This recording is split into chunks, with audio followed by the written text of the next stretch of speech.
Hello friends, jobs get നോട്ടിഫൈഡിൻ്റെ പുതിയൊരു job information വീഡിയോയിലേക്ക് ഏവർക്കും സ്വാഗതം. ഇന്നത്തെ വീഡിയോയിൽ നമ്മൾ നോക്കുവാൻ പോകുന്നത് കേരള സർക്കാർ ജോലി ആഗ്രഹിക്കുന്ന യുവാക്കൾക്ക് വേണ്ടി PSC എക്സാം ഇല്ലാതെ റീബിൽഡ് കേരളയിലേക്ക് പുറപ്പെടുവിച്ചിരിക്കുന്ന പുതിയ റിക്രൂട്ട്മെൻറ്റ് നോട്ടിഫിക്കേഷനെ കുറിച്ചാണ്. 7ാം ക്ലാസ്, 10ാം ക്ലാസ്, +2, ഡിഗ്രി തുടങ്ങിയ വിദ്യാഭ്യാസ യോഗ്യതയുള്ളവർക്ക് അപേക്ഷ സമർപ്പിക്കാൻ കഴിയുന്ന പോസ്റ്റുകളിലേക്കാണ് ഇപ്പോൾ റീബിൽഡ് കേരള ഓൺലൈനായി അപേക്ഷകൾ ക്ഷണിച്ചിരിക്കുന്നത്. യാതൊരു അപേക്ഷാ ഫീസും ഈ പോസ്റ്റിലേക്ക് ഉണ്ടായിരിക്കുന്നതല്ല.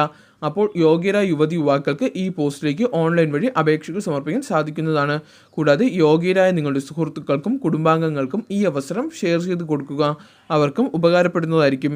അതുപോലെ തുടർന്നും കേന്ദ്ര സർക്കാരിൻ്റെയും സംസ്ഥാന സർക്കാരുകളുടെയും പൊതുമേഖലാ സ്ഥാപനങ്ങളിലെ തൊഴിൽ വാർത്തകൾ ലഭിക്കുവാനായി ഈ ചാനൽ സബ്സ്ക്രൈബ് ചെയ്യുക. അതോടടുത്തുള്ള ബെൽ ബട്ടൺ എനേബിൾ ചെയ്ത് വയ്ക്കുക. ഓക്കെ ഫ്രണ്ട്സ്, അപ്പോൾ നമുക്ക് ഏതൊക്കെ പോസ്റ്റിലേക്കാണ് അപേക്ഷ ക്ഷണിച്ചിരിക്കുന്നത്, വിദ്യാഭ്യാസ യോഗ്യത, ഏജ് ലിമിറ്റ്, സാലറി, എങ്ങനെ ഈ പോസ്റ്റിലേക്ക് അപേക്ഷ സമർപ്പിക്കാൻ കഴിയും തുടങ്ങിയ വിവരങ്ങൾ നോക്കാം.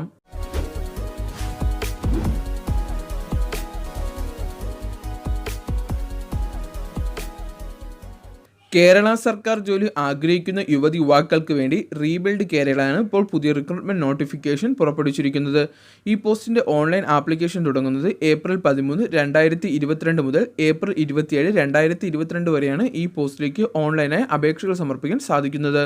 ആദ്യം നമുക്ക് ഏതൊക്കെ പോസ്റ്റിലേക്കാണ് അപേക്ഷ ക്ഷണിച്ചിരിക്കുന്നത്, വിദ്യാഭ്യാസ യോഗ്യത, ഏജ് ലിമിറ്റ്, സാലറി ഡീറ്റെയിൽസും നോക്കാം.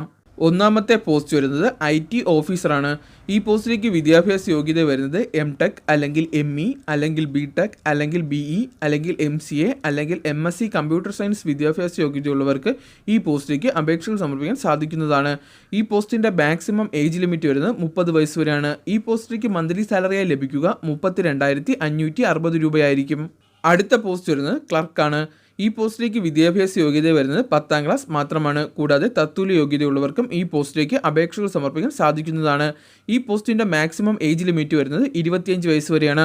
ഈ പോസ്റ്റിലേക്ക് സാലറിയായി ലഭിക്കുക 21,175 രൂപയായിരിക്കും. അടുത്ത പോസ്റ്റ് വരുന്നത് കമ്പ്യൂട്ടർ അസിസ്റ്റൻ്റ് ആണ്. ഈ പോസ്റ്റിലേക്ക് വിദ്യാഭ്യാസ യോഗ്യത വരുന്നത് SLC അല്ലെങ്കിൽ തത്തുല്യം.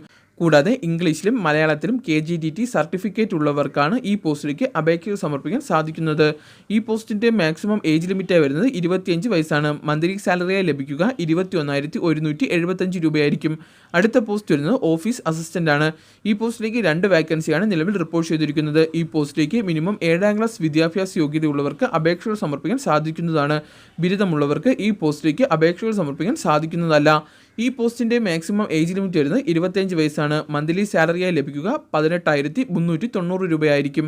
അപേക്ഷകരുടെ എണ്ണം കണക്കിലെടുത്ത് റിട്ടൺ എക്സാമിൻ്റെയോ ഗ്രൂപ്പ് ഡിസ്കഷൻ്റെയോ പേഴ്സണൽ ഇൻ്റർവ്യൂവിൻ്റെ അടിസ്ഥാനത്തിലായിരിക്കും ഈ പോസ്റ്റിലേക്ക് ഉദ്യോഗാർത്ഥികളെ നിയമിക്കുക.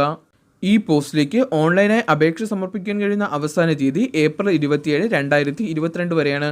ഈ പോസ്റ്റിനെ കുറിച്ചുള്ള കൂടുതൽ വിവരങ്ങൾക്കായി ഒഫീഷ്യൽ നോട്ടിഫിക്കേഷൻ ഡിസ്ക്രിപ്ഷൻ ബോക്സിൽ കൊടുത്തിരിക്കുന്നു. മേൽപ്പറഞ്ഞ വിദ്യാഭ്യാസ യോഗ്യതയുള്ള യുവാക്കൾക്ക് ഈ അവസരം പ്രയോജനപ്പെടുത്താവുന്നതാണ്. കൂടാതെ യോഗ്യരായ നിങ്ങളുടെ സുഹൃത്തുക്കൾക്കും കുടുംബാംഗങ്ങൾക്കും ഈ അവസരം ഷെയർ ചെയ്ത് കൊടുക്കുക. അവർക്കും ഉപകാരപ്പെടുന്നതായിരിക്കും. അതുപോലെ തുടർന്നും കേന്ദ്ര സർക്കാരിൻ്റെയും സംസ്ഥാന സർക്കാരുകളുടെയും പൊതുമേഖലാ സ്ഥാപനങ്ങളുടെയും തൊഴിൽ വാർത്തകൾ ലഭിക്കുവാനായി ഈ ചാനൽ സബ്സ്ക്രൈബ് ചെയ്യുക. അതോടടുത്തുള്ള ബെൽ ബട്ടൺ എനേബിൾ ചെയ്തു വയ്ക്കുക. ഓക്കെ ഫ്രണ്ട്സ്, മറ്റൊരു വീഡിയോയുമായി വീണ്ടും കാണാം. Thanks for watching.